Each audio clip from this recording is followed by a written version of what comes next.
And hello. Welcome back to the Gay Racing Podcast. This is our first guest episode of 2024. Oh my gosh. And today we are joined by Elizabeth Blackstock, co-author of Racing with Rich Energy, a journalist, writer, editor at Jalopnik, a podcaster, which we're going to talk about, and a cat mother, very important note. And of course, our very good friend. Welcome back. It's been a long time. This is the second time. Well, it's so nice to be here, though. Thank you guys for having me. I'm so glad you thought of me. Yeah, there's a lot to talk about. Like, oh my gosh, Girl. we're gonna be focusing on you. But like, there's some drama that we got to talk about. There's some tea. There's some information we need to share. Yes. A meeting of the minds needs to take place about this kind of stuff.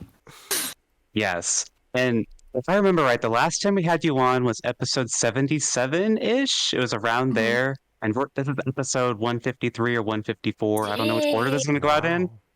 Wow. But, it's been a hot minute. So yeah. It has.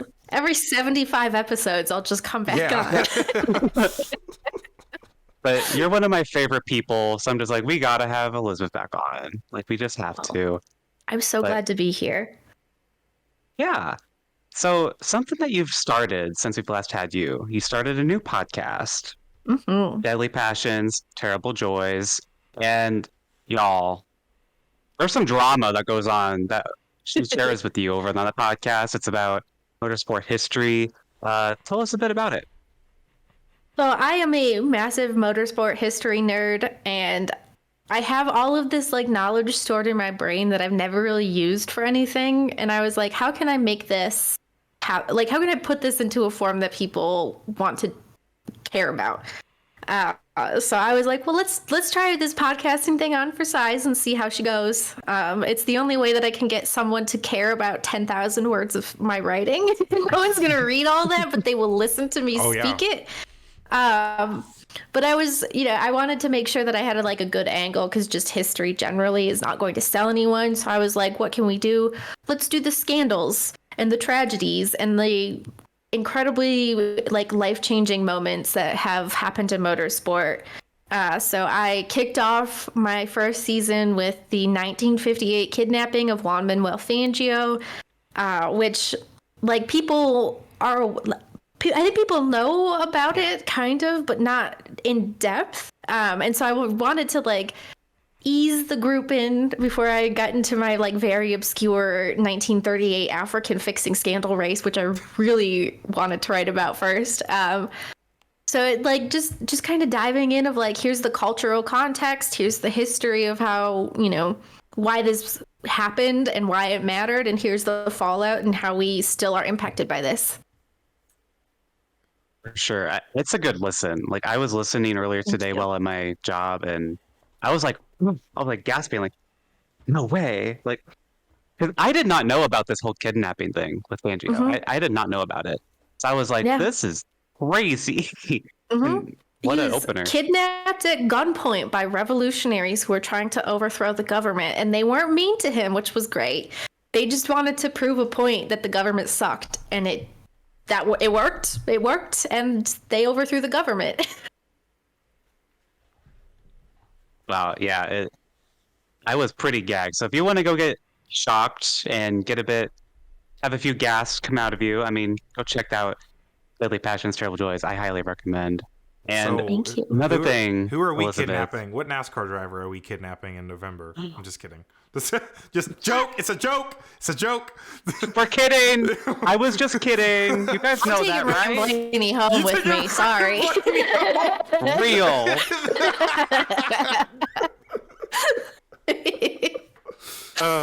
Good answer. Good answer. Another thing is you also do Grand Prix Gastronomy, and I have taken up a love for cooking in the most recent years. Tell us about it. How'd this start, and what are you doing this year, which I find very fun? So last year I kicked off Grand Prix Gastronomy as a way to connect with Formula One beyond just what was happening on the track, because the track stuff can be a little bit boring.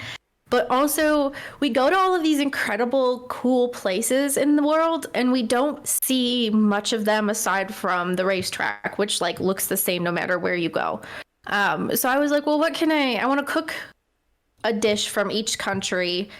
And part of me was like, well, I'll just pick, what sounds good. And then I was like, well, I absolutely can't do that because people are going to razz me to bits because I didn't pick the right thing. So I will select the national dish, what they consider to be the national dish of their country. And I've done that since then. That was all I did in 2023. And had an absolute blast with it. It felt like it gave me a really good reason to understand where things came from. I had gotten like super into the origins of agriculture and wine last year, which does not sound compelling in the slightest, but is also very like it dictates how we as a society grew and how civilizations popped up around the world.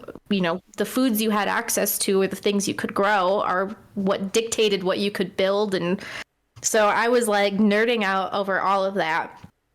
But then I was like, well, I can't do that again in 2024 because I already did the national dishes and we don't have any like significant changes. So what if I do the every driver's favorite dish? Ooh. Or what, my initial one was, what dish do they consider like that feels most like home to them? And I had a little bit of a hiccup at the start because I reached out to every Formula One team with my very reasonable request, and no one wanted to participate. Lame. Which oh no! I know. Tomato. Yeah, there were some that were just straight up like, no, we're not gonna do this, and then some that were like, we'll give you our reserve driver. And I was like, I really don't care about the reserve driver. Liam Lawson. Yeah, I know. I was like, all right, whatever. So I'll just go do my research and see what I can find. Thankfully, someone in the universe has asked every one of these fellas at some point what they like to eat. Narrowed down the answers because, shockingly, everyone picked pizza. So I couldn't just cook pizza 24 weeks out of the year. And even if I wanted to, no one specified the toppings. No one even said like, I like pizza with this on it. Nothing. So I was like, nothing to work from. I'll just do a pizza master class. It's fine. We'll do it once. We'll get it out of the way. But yeah, it's been a lot of fun actually, kind of figuring out what to do with some of the answers that people give. There's a lot more freedom this year than I had last year. So like Valtteri Bottas picked grilled steak and vegetables, and I was like, the reason I'm picking a giant tomahawk is because I have a bottle of wine I've wanted to drink for 6 months that takes a giant. I wanted to make a tomahawk with it, so it's been fun. That's awesome. Are there any drivers who favorite food is just like chicken strips and you can just like go to Applebee's or something and just pick it up? Ty Gibbs. I think that'd be kind of fun. I guess. Sadly, there is not. No, Connor Zillish. He's like 6 years old. That'd be so funny. No, everyone had like something that was kind of interesting. I am making burgers twice this year because I couldn't find anything better. Like Nico Hulkenberg picked burgers because of course he did. He has nothing interesting about him. But his second favorite food was Hawaiian pizza, and I was like, absolutely not. Man. I'm not putting pineapple anywhere near my slice. I'll just make a burger again. It's fine. Correct choice. Do not do that. Could not. Absolutely not. Zach, what would you have Elizabeth cook if you were a driver? If I was a driver, like, what's my favorite food? Oh my god, because I feel like I'm a really picky eater. Like grilled cheese and tomato soup since I was a child has just been my comfort meal. Oh yeah. Like that's just like that's a good choice. That's like it's like especially when it gets dark at like 5 o'clock and I'm playing video games. I'm just like, man, I really want some soup, like vegetable soup. Yeah. Not even just plain tomato soup. I need some vegetables in it. So that's probably my favorite. But I also like pizza. Who doesn't like pizza? What was your favorite dish that you got to try last year? Like which one? Curious. Good question. Oh my god, that's such a difficult question. Right, because you did so many. I think it was Yeah, it was Brazil's national dish, feijoada, which is a black bean and meat stew. Oh my God. It was freaking life-changing. Like, I'm not even kidding. Girl. I think I still have some in the freezer because I was like, I made a giant pot of it and I was like, I need some for later. Girl, you need to publish a cookbook. Wait a minute. You know, I'm hoping so. That's hoping the I kind of can cooking soon. I'm doing right now. I'm cooking up some ideas. You need to get a cookbook. Girl. Got the ideas man out here. No, I'd absolutely love to, because there's so, I don't know, so many where I was like, well, I'm a little white girl making this dish at home that requires a process that most folks do not have access to. I don't have a wood-fired oven. Like, I don't have a tandoor. I don't have those access to those things. Here's how you can do it as a white American with ingredients from your grocery store and things you probably have access to. Yeah. Like, it's possible. You can eat outside of your comfort zone. Right. I love it. Like, some of the things you cook too look amazing. Like, I'm like, oh my God, I want to eat that. Like, oh my gosh. Like, there wasn't a bad thing. Like, you know, the chef is great. Good. Not gonna lie. But everything came out like, I definitely screwed some stuff up. I'm not perfect. But yeah, it was like, I just love the act of cooking and the process of it, and like shutting my mind off a little bit and just following a recipe and making a thing that tastes good. Like, it's an immediate reward for the amount of effort you put in. And if you're not a home cook, I highly recommend just screwing around and seeing what you can do. And read Salt, Fat, Acid, Heat by Salman Nosrat, because that completely changed the way that I think of cooking. It's a cookbook that's also kind of a science book that just tells you how, like, foods are impacted by the salt you put on it, the way you heat it up, you know, the things that you do. And it's like, that actually makes sense. So when something tastes weird, I kind of can figure out what to do to make it not taste weird. I love it. Yeah. You post all those on Instagram, I believe Twitter as well, right? So yeah, Instagram, Twitter, and then the videos also are on TikTok, which are nice. Well, team, we're going to talk about some not so fun things now, because we're going to talk more about IndyCar's event at the Thermal Club, because Elizabeth, you wrote an article about it. Alex is going to get mad. I had a lot to say. On our episode yesterday. Oh, Zach's going to need the crying towel. It's okay, Zach. So, little note here. Thermal got 806,000 viewers on NBC and Peacock combined. Nice. It's interesting, to say the least. I don't think that's great. No. But you, Elizabeth, you called Thermal embarrassing. And I would agree with that. But tell our listeners and watchers why you think that. Thermal just felt like something so outside of what IndyCar is, should be, and could be. It was a serious deviation from everything that it has promoted itself as.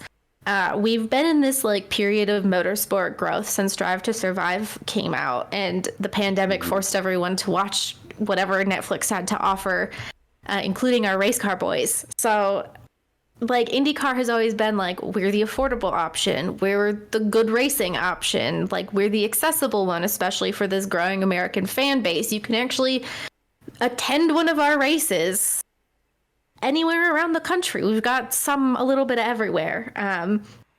But then putting on this weird event at a private club that, like, the base ownership fee to get in is $5 million in front of, like, I don't know, it felt like we were being forced to watch someone's business deals happening and their like tryout and their, you know, their business pitch to why these rich people should care.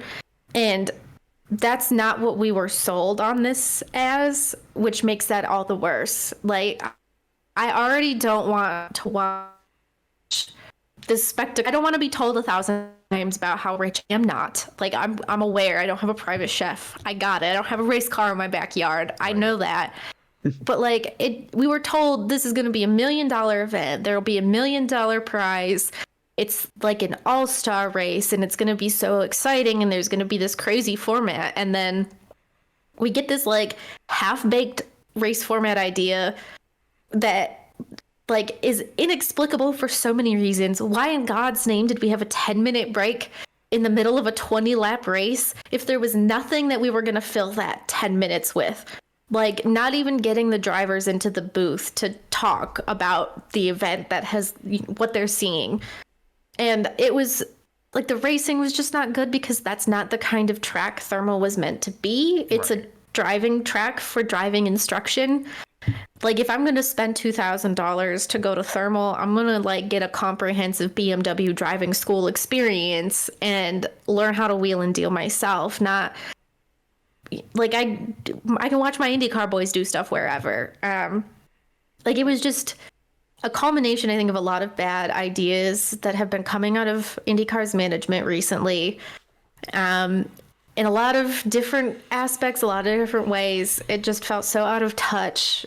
And I was just like, I feel gross watching this. Like, it just doesn't sit with me well. Right. And Zach, you watched the event. I did not. But you didn't really like it, but you felt more neutral about it. Yeah. What were your kind of thoughts about it? Because I thought it was cool. Like, I thought, because I mean, I didn't know much about the Thermal Club, so as a fan, I'm like learning about this stuff, and I'm like, man, that would be cool if I was rich, right? Like having a race club in my backyard, like, and like the fact that the fans that ended up buying tickets, they got like this all access experience, like free food, like unlimited access, like that just seems really cool to me. That there's this event that like lets fans do that. Now, again, it wasn't really accessible because you needed $2,000 before they cheapened the tickets, which I guess, you know, 500 is more reasonable. Like, I would consider doing that, you know? So I like the novelty of it, but there were a lot of things I didn't like. Like, the format was like, whatever. The racing was whatever. I mean, I watched Alex Palou lead laps. I watched Colton Herta save tires for 10 laps. I listened to Lee Diffie beg the viewers to stay tuned that, oh, the next segment's going to be, it's going to get good. It's going to be great. It's going to be great. And then 2 cars get disqualified. It's just like, it's this whole mess. It's hard to feel good about it. It's so hard to feel good about it. So it's like, I just kind of, I'm just staying neutral on it. It's just like, it's hard to feel good. I think you're definitely right. I think that they had so many fantastic components to that. Like, so many good ideas. Yes, it is very smart to take your race cars to these rich people's backyards and put on a little show for them as a way to get them interested in investing. But that shouldn't be the fans' problem. We shouldn't be asked to watch something like that happen. Like, I don't understand why they couldn't just do like the 2 days of testing. Air that. Well, obviously tune in. I was enjoying like just race car noises in the background because I'm a psychopath who wants to watch IndyCar for 18 straight hours. But I don't care about the rich people part. Like, I don't care about that one. So why don't you throw them a party after the action is completed? Why don't you have some special actions for the people who are there that like we at home don't have to be in on? Like, the fan access, phenomenal. What a fantastic idea. Like, I heard so many great things from the people who were there that they could get into anything. The content creator team that they had brought in of Connor Daly, Ash Vandelay, and I can't remember the gals on the podcast who were there. I spoke with Ash Vandelay yesterday, and she was like, it was the best experience I've had as a creator at the racetrack because I had free reign to do anything, you know, talk to whoever, play around. And I was like, that's awesome. Why didn't we get to see any of it? Like, that would have been such a more compelling use of the 10-minute break to show off what they've done with these people they brought out here. Like, it was very strange. And I think within the context of what IndyCar, the direction it's going currently, that was, I think, where the problem was, because it was like it was a mid-event, all things considered, but I wouldn't have been so mad if I was also not aware of the fact that, like, Honda's thinking about leaving the series, and that, like, Chevy can't put together a hybrid engine, and we can't increase technology, and we have a chassis that's over a decade old. Like, we have all of these issues, and hearing about the problems with Nashville at the end of the year, the fact that, you know, IndyCar can't do anything about the construction in downtown Nashville that is forcing the series to move to Nashville Superspeedway. But the series could do something to help teams negotiate that situation or navigate it with their sponsors. And that has not been forthcoming at all. Like, it kind of feels like we're being, like, management is just making decisions and, like, doing stuff. And everyone just kind of has to figure it out in the process. Right. And so on yesterday's podcast episode, we're recording this on March 26th, the day after the episode. I had said Roger Penske should sell the series, Penske Entertainment. And I still stand by that, because this was their first big event where it's like, this is something that's all them, brand new, and it just completely failed. And it was just like, it's very frustrating with everything else going on that this is what they came up with. And I had gone back and forth with Shannon Scott at IndyCar Chick on Twitter. I adore her, and she and I did not agree on this. I reached out to her last night. We kind of went back and forth throughout today, and she told me that she thought everyone kind of knew that it was a test session. Then they put on a race just to fill the gap in the schedule. They didn't advertise that, though. That's also my thing. That it wasn't advertised like that. It was advertised as an all-star race. Because I didn't realize it was a test session as well until I watched the David Land video. I didn't know that. Like, I thought this was just an all-star race weekend. I've heard from a couple different sources, and I haven't been able to report it just because of, like, trying to get more people to confirm. But IndyCar was very much having a difficult time scheduling testing sessions prior to the start of the season. There were very few opportunities that they could have around the country to get their cars on the racetrack before St. Pete to try things out. The earliest available time they could get was this session at Thermal, and perhaps then decided that they needed to do something on top of that, because having a test session after your first race is a very strange thing to do, and having a massive gap between your first and second race of the season also is not great. So it felt like it was very slapdash in so many different ways. And I think I know so many fans who are hardcore fans who had no idea that this race was happening. I know so many people who had no idea that it was a test session on top of this event. Like, there's so many people that just had different understandings and interpretations of what this Thermal Club was supposed to be, because there was no consistent message that came out from IndyCar about what it was supposed to be. And so what we got was something that felt confused and came across as confusing to the viewers, because I think IndyCar itself was confused about what it was trying to do there. Right. It's just unfortunate. It really bad timing to have a event like this. And I guess that kind of leads into our next topic, because the next event for IndyCar is a month away, or a little under a month away now, at Long Beach. But today, Racer.com, Marshall Pruitt is reporting that NASCAR is seeking a 50-50 ownership of the Long Beach Grand Prix, and Penske Entertainment is trying to stop it. This is crazy news. Yes. I was on my phone. I had a meeting at work, like in an hour after it dropped. And I was like on my phone the entire time. I was just like, what? I had to read everyone's opinions. I was texting all my friends. I texted Zack. I texted our friend Jackson Todd. I was just like, hey, what do you think of this? What is this?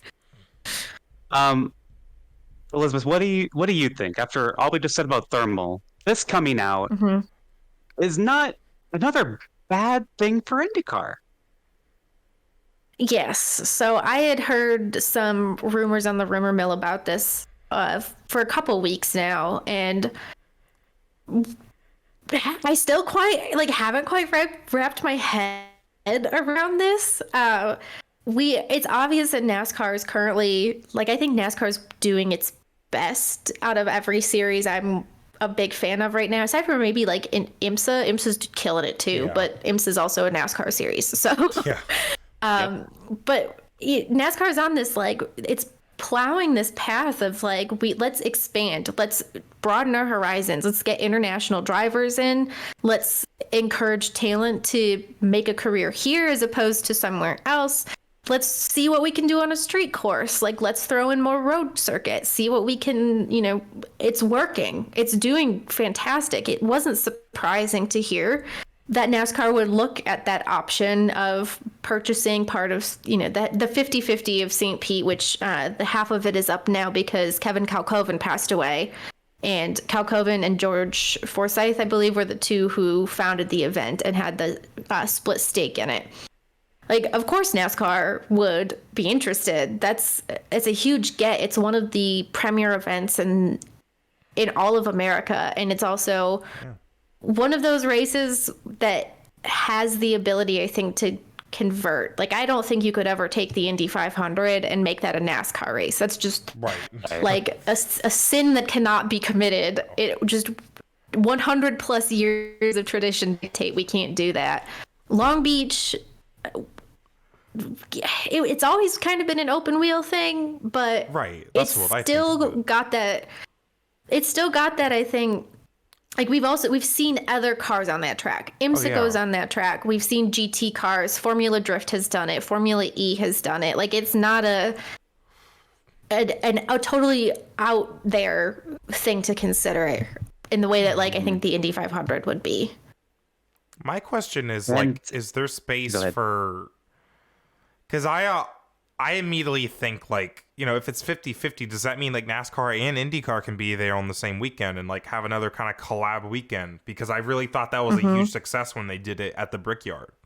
Like, I thought it was helping both series grow a little bit-ish.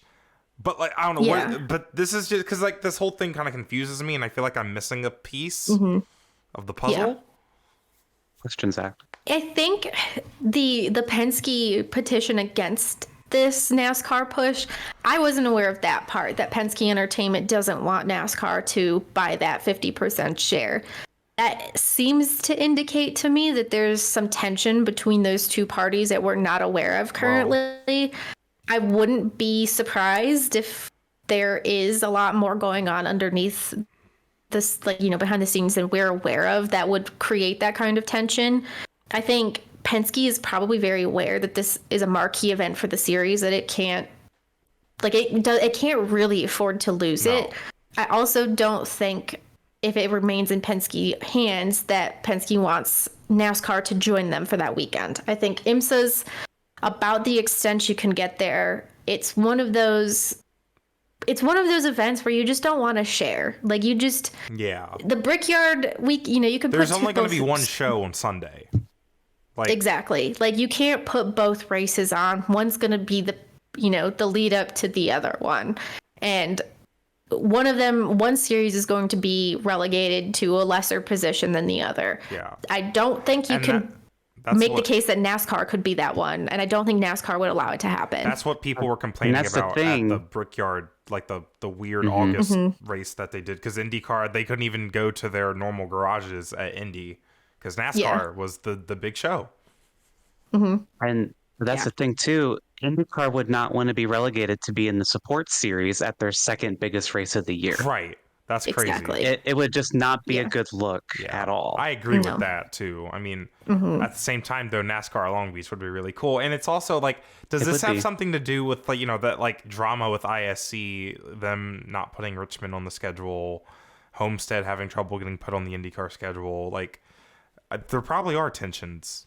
It's just it's related to something like that. There's so much going on. I think that, like, I'm not as familiar with the stock car ins and outs as I am with more of the open wheel side of things. So, like, sometimes my husband absolutely is, though. Like, he's the NASCAR maven, so sometimes he just, like, tells me things, but I don't have the context to put it together yet. But he's been, like, when I told him about this Long Beach situation, like, he's been kind of chewing it over and trying to figure out where things are. But there's I think there is a lot of series tension between everyone at the moment, trying to capitalize on the audience in a way that, like, you don't want your competition to do that, but also I think there's room for both of us to succeed, but I also don't think NASCAR and IndyCar are of the impression that they can do that in the same space. Yeah. Like, for me, this is like if IndyCar was like, we're going to have a race at Darlington on Labor Day weekend. Or like, we're going to race at Charlotte during the 600, which obviously doesn't work because of the Indy 500. But still, it's like, it's kind of like that. It's like, you can't steal their thunder. It just wouldn't be beneficial for both. It'd only be beneficial for one side. Yeah. And it also just makes me wonder, because I don't think a few years ago NASCAR would make this deal, not only because they weren't necessarily expanding in the way they are now, but also IndyCar's in a pretty weak position right now. Yeah. And I think a couple years ago, IndyCar had a much stronger like leverage on the marketplace on, you know, we had Roman Grosjean, Marcus Ericsson, like Formula One stars flocking to America to compete in the series. Then you had Jimmy Johnson and you had Scott McLaughlin coming in.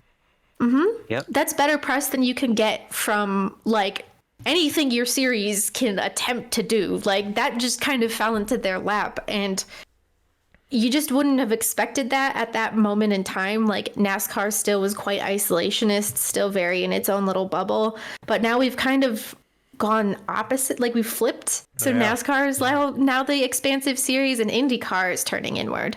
Yeah, you're right. And IndyCar cannot afford to do that right now. Because NASCAR had like a cushion. No. They had a really big kind of base built up. They had a cushion to lose a little bit at that time, but IndyCar does not.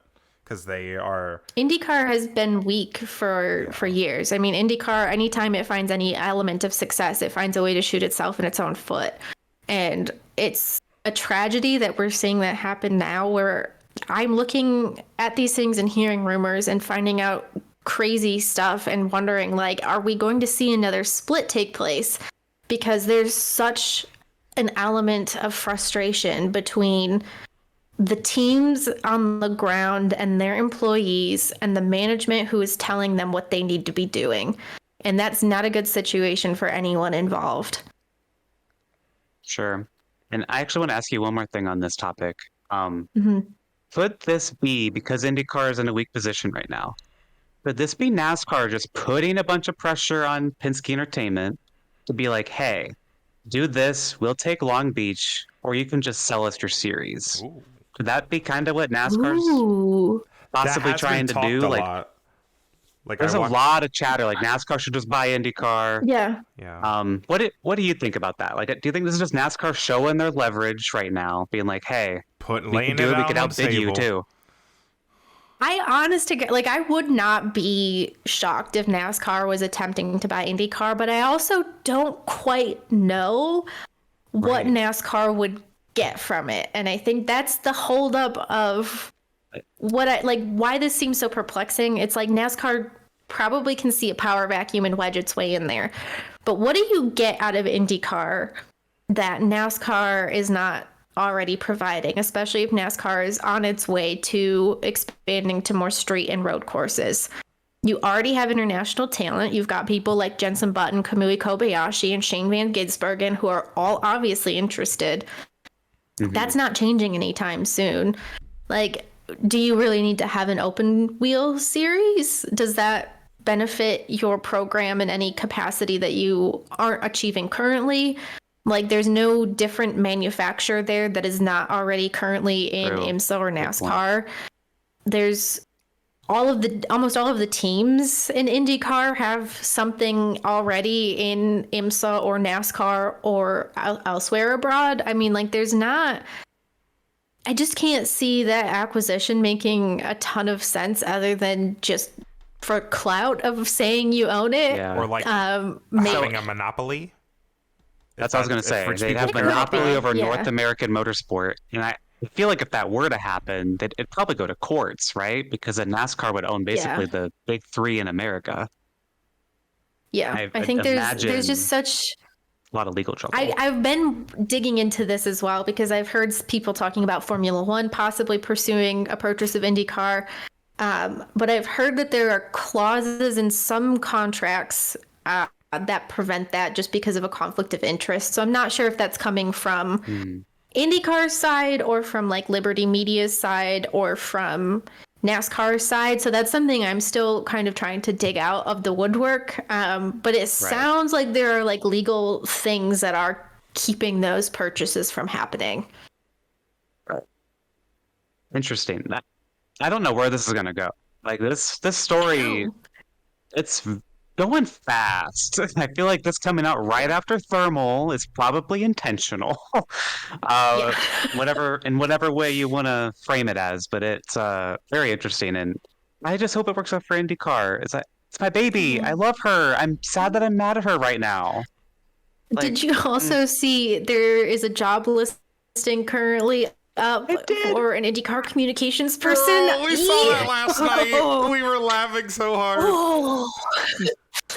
I should can't apply. blame whoever left that job. Do not, Alex. I do should not apply. Do not jump on a sinking cry. ship. Oop. No. That I'm sure it would make you very sad Girl, in ways that you are already bet, sad about yeah. IndyCar. If you want to jump on a sinking ship, just become a teacher in America. That's all you got to do. Oh no. Yeah. But yeah. Yeah. No. Thermal happening. PR leaves, and then this gets announced. Schnikes. Tomorrow good. we're gonna have guaranteed spots in the Indy 500. Oh. Everyone knock on wood. Oh, don't even get Everyone me knock on wood. started. Don't even get me started. IndyCar's gonna be like, you know what? This is gonna be what's gonna make everyone all happy tomorrow. Oh no. Okay. Oh, what a horrifying concept. I want to see Let's how. go to about Mexico City. I kind of please. want to actually see IndyCar keep going on this roll. I want to see like how bad can it get? Like How low can they how go? low can they go? Like I'm playing limbo. Like it's just bad.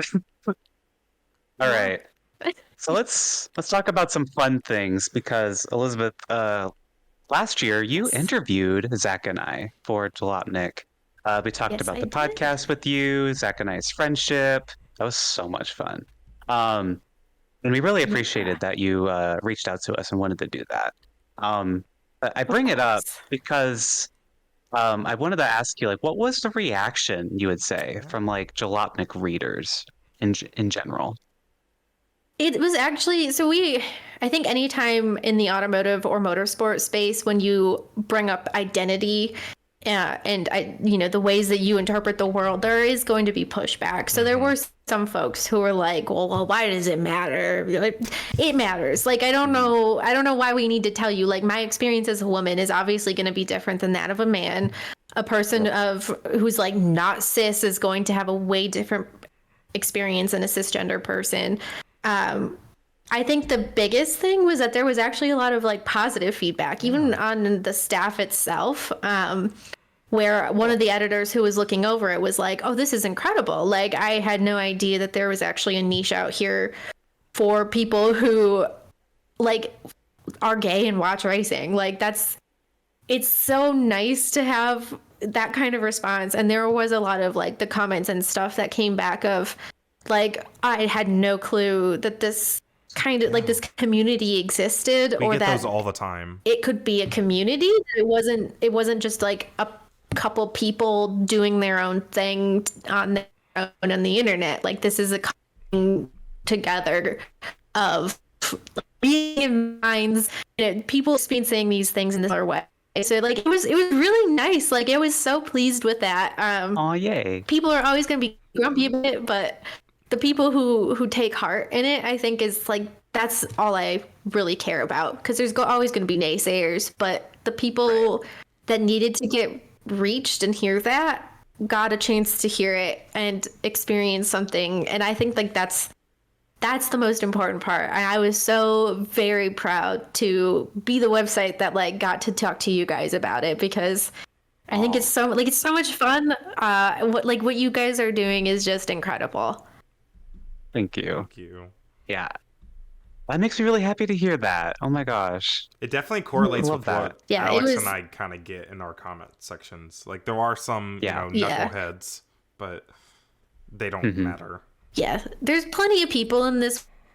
world who can't conceive a life experience outside of exactly what they have already experienced. And that's their problem. I can't really be bothered with that. Right, for sure. Now I want to talk about the Indy 500. We just kind of talked bad about IndyCar, but we're going to talk some good real quick because last year I met you at the Indy 500, and that was so much fun. Yes, you did. Oh my gosh. And Zack is going with me this year. Last. Oh my gosh. Yes. Indy 500. Yes. Can't wait. Yes. And Zack and I are going to be there in 59 days. We're going to be in Indianapolis 59 days from now. Like the countdown on my phone. I keep reminding Zack. I love that so much.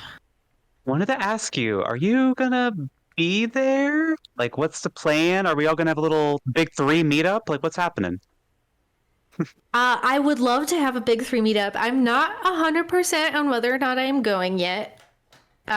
Going from the journalist perspective, we usually wait for an invite from someone so that we don't have to pay for our expenses to be there, because otherwise I would be very poor all the time. Right.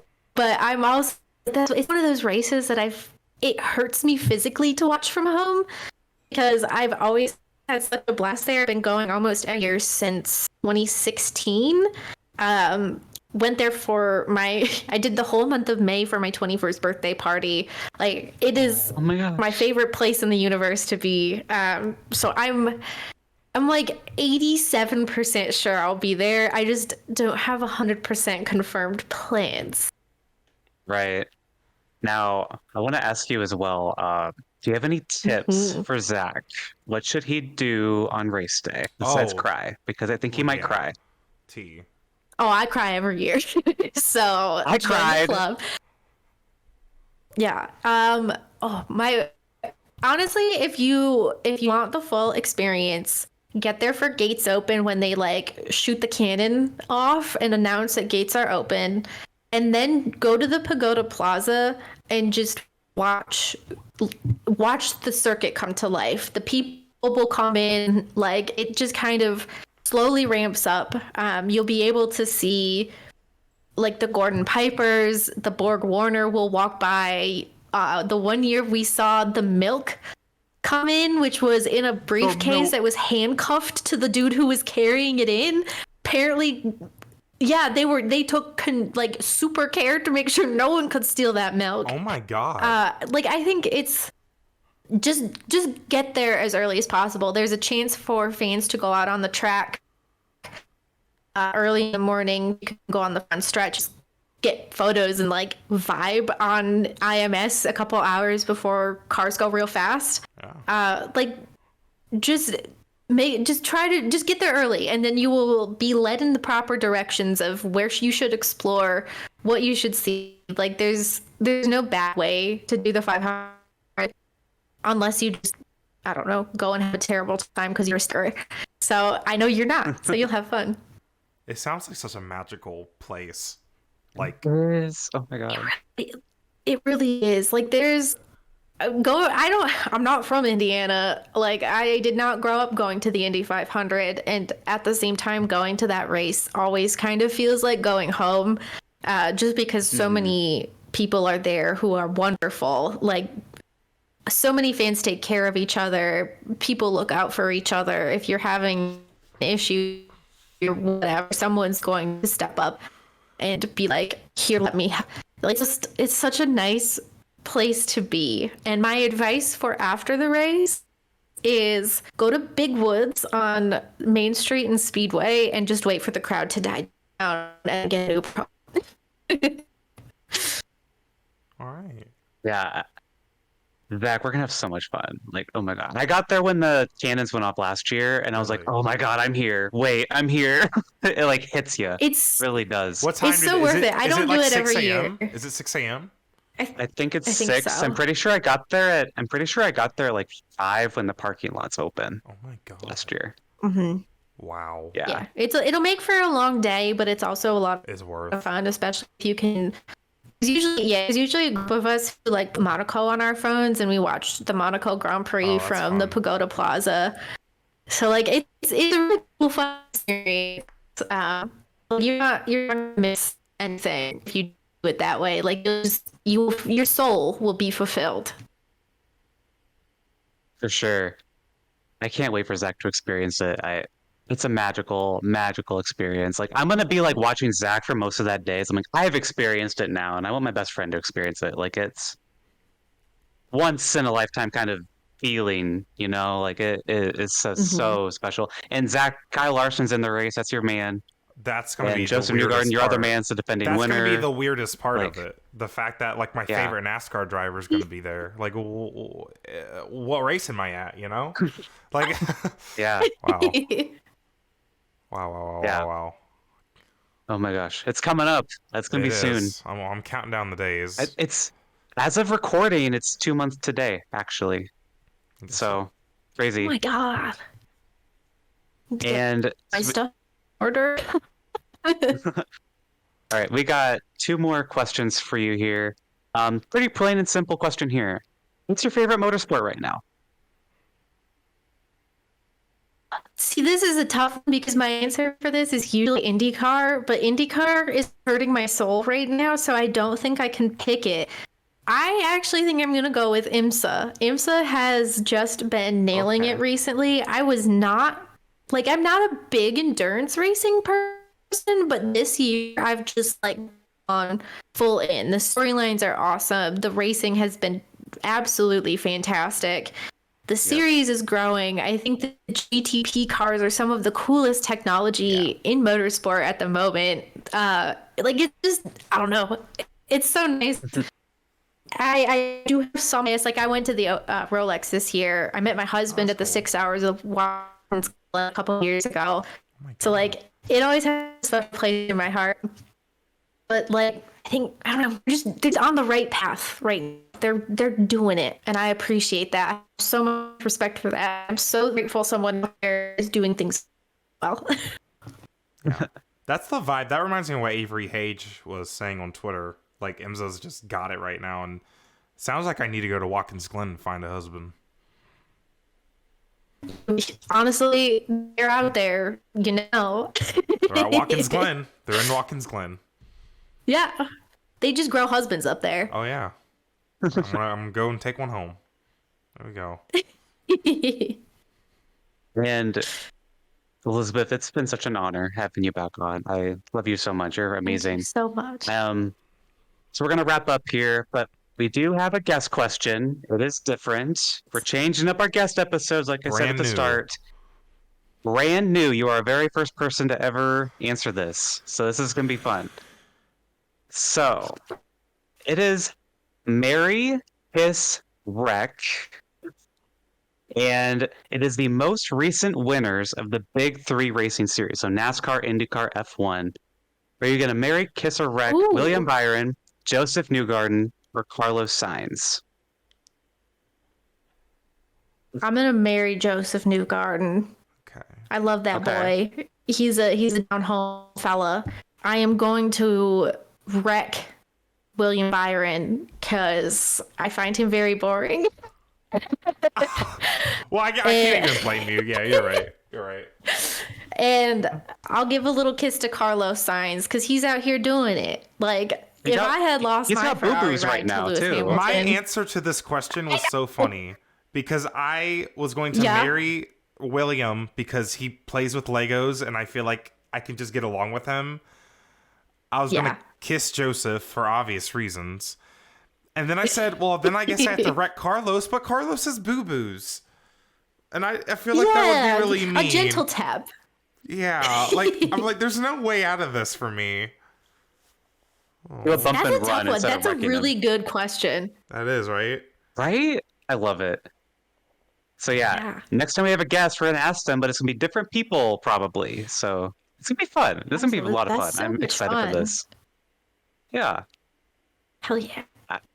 When I love your Byron answer. When Zach told me that he would marry Byron, I'm like, really? Joseph's on the table. Like, I'm not marrying he's Joseph. Dependable, I guess. Joseph is going to be too focused on work. He's going to be like, I'm studying Long Beach right now. I don't have time to cuddle. Like, no, I'm not. No. No, that's perfect. See, I got my shit to do. we're set. It's perfect. You've got the house. I got mine. All right. Well, thank you, Elizabeth, for joining us. Let our listeners know where everyone can find you at. Oh, goodness. I am on X or Twitter at eliz_Blackstock or terriblejoy_pod. I'm on Instagram at elizablackstock and Deadly Passions Terrible Joys. Make sure you just listen, subscribe. I'm trying to slowly learn how to make vintage racing fun for everyone. So my Instagram is about to get a lot more crazy for the podcast one of everyone just needs to know that JX is a handsome boy and that I love him. And go to Grand Prix for all cooking adventures. Otherwise, I think that covers it.